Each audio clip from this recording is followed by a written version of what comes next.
Olá pessoal, estamos de volta aqui com o Dr. Alexandre, que ele é presidente nacional da Comissão de Prerrogativas. O Dr. Alexandre roda todo o nosso Brasil defendendo e esclarecendo as prerrogativas dos advogados. Deixando bem claro, como ele disse, prerrogativa não é privilégio de ninguém. É uma proteção para o advogado poder exercer a cidadania em relação ao seu cliente. Porque se o advogado ele não tiver essa proteção, ele não vai poder desempenhar a contento a sua função e trabalhando com o seu cliente. Tudo dentro da lei. Doutor, em relação a essa proliferação de cursos de direito, a OAB ela tem feito um trabalho muito importante, interessante, que é uma solicitação para. Vamos arrumar a situação, vamos examinar essas que nós temos aí, apurar a qualidade. O que o senhor pensa? Bem, isso é uma história longa data, né? Aqui no Brasil, principalmente. A OAB tem que ser atuante, firme, no propósito de combater as faculdades de baixa qualidade no Brasil. Eu não sei quantas faculdades cabem no Brasil, né? Pode caber 200, 400, 1.000, 5.000 faculdades. O que nós temos que ter nessa faculdade é um conjunto mínimo de instrumentos a permitir o ensino do direito. Eu tenho defendido no Conselho Federal que a ordem, porque legitimada para tal, lance mão, use a ação civil pública para investigar inquéritos civis, investigar e ajuizar e demandar contra aquelas faculdades de péssima qualidade no Brasil, e não são poucas, Wagner, nós sabemos disso. Tem faculdades aqui no Brasil que não têm a menor condição, não é? As menores condições, os mínimos instrumentos para ensinar o direito. Então, primeiro, eu acho que a ordem chega o tempo em que nós temos no Brasil mais faculdades que o resto do mundo, praticamente juntos. Nós já ultrapassamos a marca de 1.600 faculdades. Só na cidade de São Paulo nós temos mais faculdades praticamente do que todos os Estados Unidos inteiro, né? Então é um número desproporcional, é um número que não é razoável. Mas independente de números, eu tenho dito no Conselho Federal que qual é o papel da ordem? Investigar as condições mínimas de ensino, através de vários instrumentos que estão à disposição da sociedade. Por exemplo, os sinais é um deles. Então, o Ministério da Educação tem dois instrumentos de avaliações importantíssimos. Um é o sinais, outro é o ENAD. E nós temos também o exame de ordem, a dizer como anda essas faculdades, como anda o ensino nessas faculdades, né? A primeira, os sinais, analisa a própria estrutura universitária, a estrutura de ensino em si, a estrutura da faculdade, né, da universidade, estrutura física, corpo docente, metodologia de ensino, né, que são os projetos políticos pedagógicos, atividades de extensão, atividades de pesquisa, enfim, aquele arcabouço que deve existir para que alguém pretenda ensinar o direito por aí. O ENAD avalia o aluno, o desempenho do aluno, e o exame de ordem afere aquelas capacidades, aquelas competências mínimas para quem deseja advogar. Há quem diga por aí, mas o exame de ordem não é referência para que uma pessoa seja boa ou má advogada. É verdade, né? O exame de ordem não quer saber isso. O exame de ordem é, senão, um instrumento que afere aquilo minimamente necessário para que alguém possa exercer a advocacia. Ele não está dizendo se alguém é bom ou mau advogado, ele não está dizendo se alguém terá ou não sucesso na profissão. Ele está a dizer o seguinte, que a pessoa para advogar precisa conhecer um mínimo do conjunto do ordenamento jurídico, um mínimo de direito, dos direitos civis, penais, civil, penal, processual e etc., e saber fazer uma petição, que é o principal instrumento de atuação profissional. O exame de ordem, ele afere se a pessoa tem mínimas condições de exercer a advocacia. Ponto, é para isso que serve. Com base nesses instrumentos avaliatórios, eu tenho proposto que há sim condições da OAB, já que o Ministério Público não faz, eu acho que o Ministério Público deveria fazer isso, mas não tem feito, então que se faça pela ordem, investigar essas faculdades e propor ação civil pública. Se vamos fechar esses cursos de péssima qualidade, eu não sei, mas eu tenho certeza que numa ação civil pública nós podemos contribuir para o aprimoramento do ensino jurídico através dos termos de ajustamento de condutas que se faz nessas ações civis públicas. A ordem poderia contribuir muito. Sobre o exame de ordem em si, nós temos que manter o exame de ordem, né? Ele existe no mundo inteiro.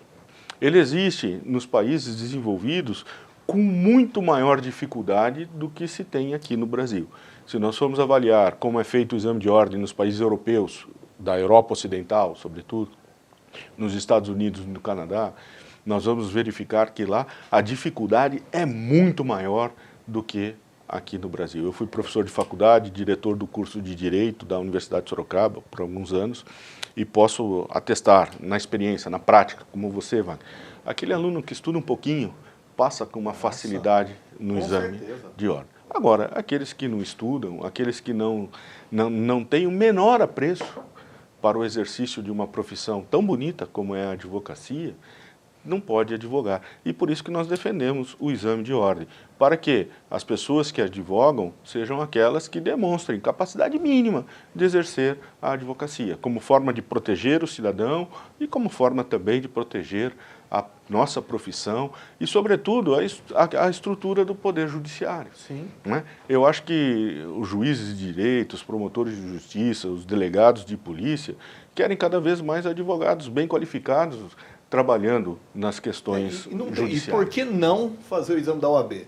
Você quer ser defensor, delegado, juiz, promotor, você tem que prestar concurso, não tem? Tem que prestar concurso. E concurso. nós, na OAB, exigimos só uma prova. Isso.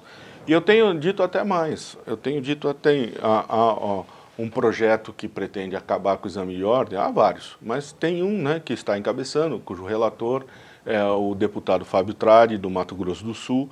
Ele já deu relatório contra o fim do exame de ordem, mas também apresenta no seu relatório a necessidade de alternativas a esse exame de ordem. Eu tenho defendido isso também há um bom tempo aqui em São Paulo e agora em Brasília. Eu acho que a ordem, ela precisa... Hoje nós já temos na estrutura da Ordem dos Advogados do Brasil Nacional, na OAB Nacional, a Escola Nacional de Advocacia.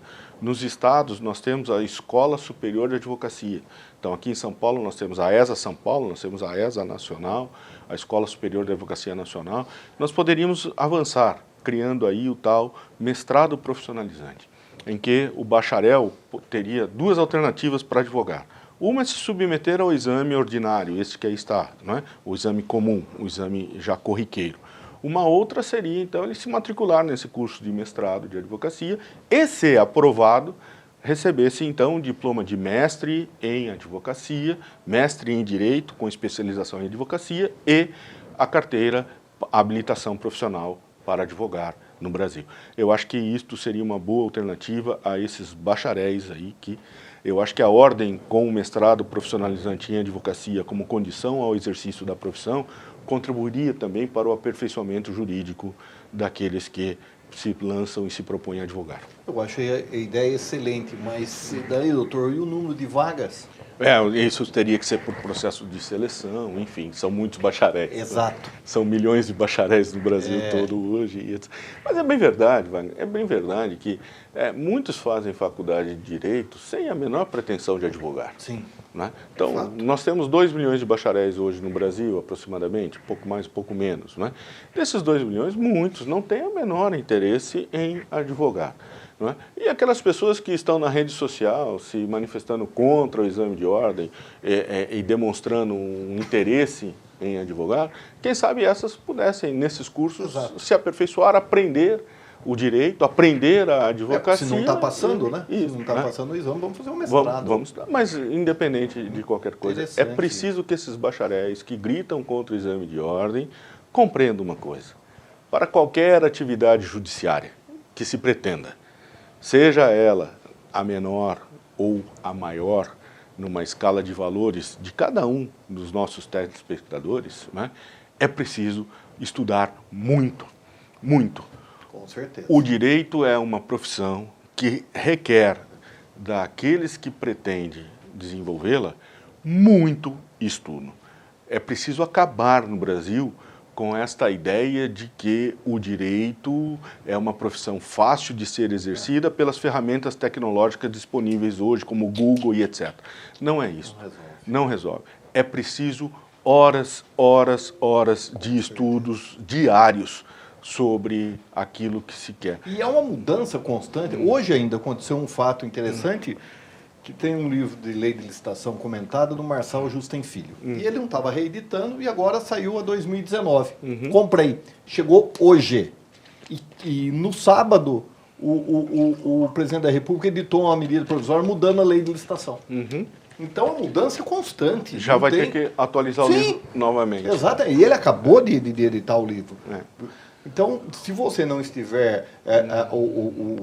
a advocacia 4.0, que se fala muito, isso aqui, é interessante.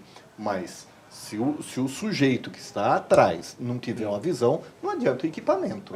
Porque eu digo assim, o advogado, a advogada, são os profissionais que alteram a jurisprudência. Sim. Modificam o entendimento sobre as coisas. E para que isso aconteça, ele tem que estudar muito. Né? Tem que estudar muito. Né?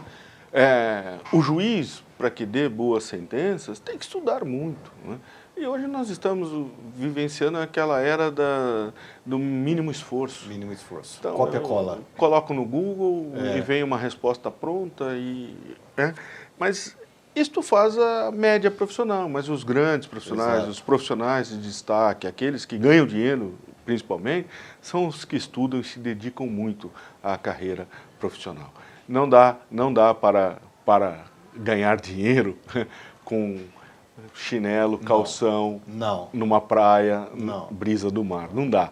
Não tem espaço não mais. Dá. Hoje eu tenho dito que o Google é aquela praia sedutora, né, onde os prazeres se realizam. Não, há de se gastar muito tempo com livros, há de se gastar muito tempo com estudos, para que a pessoa tenha sucesso na profissão. Não pense que direito é fácil, porque o direito talvez é das ciências a mais complexa e a mais difícil de todas. E atualização diária. Diária. Não é nem aquela... Por exemplo, um dia eu estava brincando com um amigo meu e falou assim, nossa, mas o livro de medicina é super caro em relação ao do direito, é barato. Eu falei, o meu cada 15 dias troca.